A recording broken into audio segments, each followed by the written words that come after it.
look at Ukraine. This is a piece of video clip I've had for a couple of weeks, I think now, but I just wanted to play it in front of you.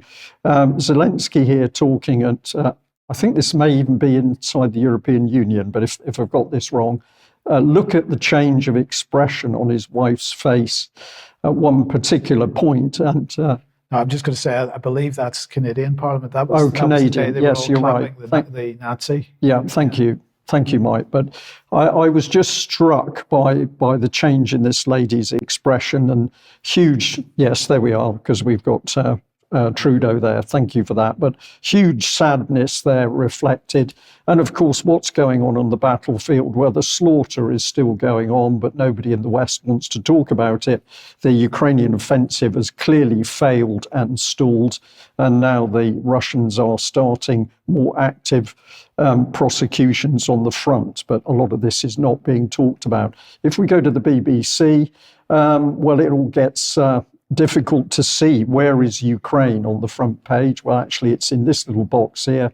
And what is the BBC doing in this box? Well, they're getting excited because there's a new wonder weapon on the battlefield. That's the US-ATACMS, the longer range rocket system. But the key point is that Ukraine disappearing into the background, overtaken by what's happening with Israel and Gaza.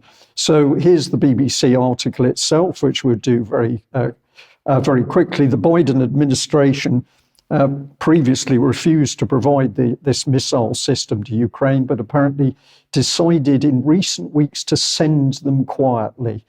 To me, that means without bothering to tell the public what was happening.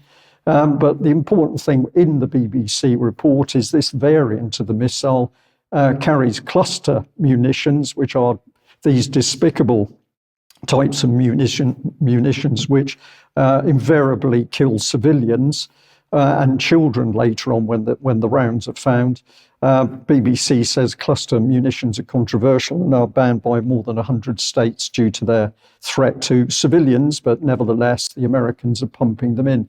But really, I detect the BBC gloating at the excitement of more high-tech death and destruction. This is UK Ministry of Defence. Utter propaganda, because they refuse to admit that the Ukrainian offensive is now over, it's stalled. There are attacks still taking place, but the Ukrainians are largely attacking without proper armour and certainly no air cover. But if we go to this last paragraph here, it says entrenched Ukrainian forces have so far likely held back the Russian advance. But it's supposed to be the Ukrainians that are on an offensive, but no, they're now in a defensive position. But according to the UK Ministry of Defence, it's the Russians that are taking heavy equipment and personal losses. Well, the reality is that it is the opposite of that. The Ukrainian offensive has stalled. And while they're still carrying out some localized attacks, they're suffering very heavy casualties. Well, let's think about the horrible situation in Ukraine. And let's take our minds back to UK column reports. Here is 9th of September 2016. We were picking up on a report in The Sun from former head of the British Army, General Dannett.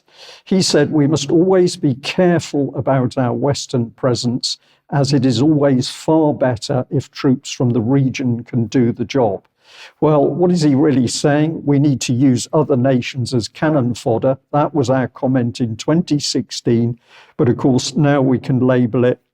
We can see that at that time, they were already preparing for this horrific proxy war using Ukrainian soldiers for a US and UK offensive.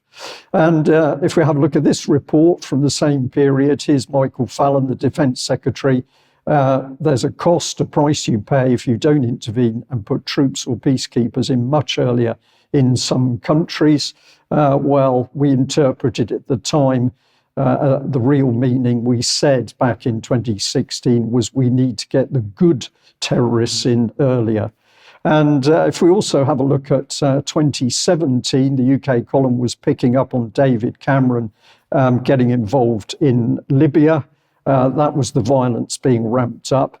But he was getting very upset here because he was trying to put in 200 million brand new Libyan banknotes worth about $1 billion.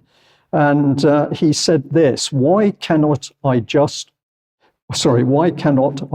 order that they are going to go, and I will provide a waiver and indemnity on the legalities? So he didn't care at all. He was actually warned off by the team around him. But the aim was to get this money into Libya because this was going to help the rebels and obviously help ramp up the war. And if we do the same sort of analysis with Boris Johnson, the man, of course, who many people on an international stage said stopped any form of a peace agreement between Ukraine and Russia. We're going back to October 2017 here. He's saying in respect to Libya, it's an incredible country, bone white sands, beautiful sea, Caesar Palace. Obviously, you know the real one. There's a group of UK business people, actually some wonderful guys. They have a brilliant vision to turn Sirte into, well, with the help of the Sirte municipality, the next Dubai. But this is the really unpleasant comment. The only thing they've got to do is clear the dead bodies away. And the audience at that time in this report was laughing at this comment. And later he had to say on Twitter that he was making a point about the need for optimism in Libya after a recent visit to the country. And he said the reality was that the clearing of corpses of Daesh fighters had been made much more difficult by IEDs and booby traps. And I really want to say with this report, we were warning all those years ago what was in the minds of these individuals. And here we are in 2023, and we're seeing the results of what was clearly premeditated, planned violence in a number of countries around the world. Go ahead. Okay, well, if you like what the UK column does, please join us, become a subscriber, and help us do what we do. But of course, this also enables you to join in the communities and speak to people. We'd love you to also have a look at the shop and perhaps make a purchase that assists us financially. But most importantly, the information we're putting out, we do this for people to share. So please feel free to do that. And these are the channels that UK Column information is coming out on. Now, Debbie, your blog, we hope, will be out today. Just tell us a little bit about what you're covering. Yeah, well, as you can see, I've put something on there, drug preparation. I'm getting a few emails from people saying to me they're worried about the drug shortages. What can they do to stock up? And you should know that if anyone's going away, you can actually get up to 3 months of your prescription ahead of time if you need to. So that and a bit more in my blog this week when it goes up. Okay, thank you for that. Thank you, Debbie. And well, yesterday evening, we ran the symposium on 5G, an expose on 5G. The full live stream recording is up on the front page of the UK Column website at the moment, and we will split that up into separate presentations in due course. But please do have a look at that. Some really interesting information was brought out last night. I think everybody that watched it live enjoyed it a lot. Okay, excellent. Final reminder, well, not a final reminder, on Friday, Andrew Bridgen will be on Parliament Square at 2 p.m. Everybody is invited to join him and offer some support. If you haven't emailed your MP yet, to encourage them to take part in the debate, which he is holding in Parliament on Friday on excess mortality, then please do so. But in any case, do get there on Friday if you possibly can to support Andrew Bridgen.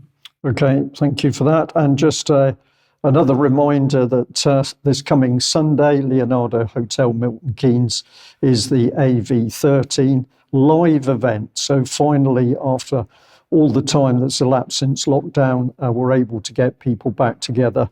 So if you've already got your tickets, look forward to seeing you there. I think there are still a couple of tickets available if you hurry and get online for that. Well, let's move on to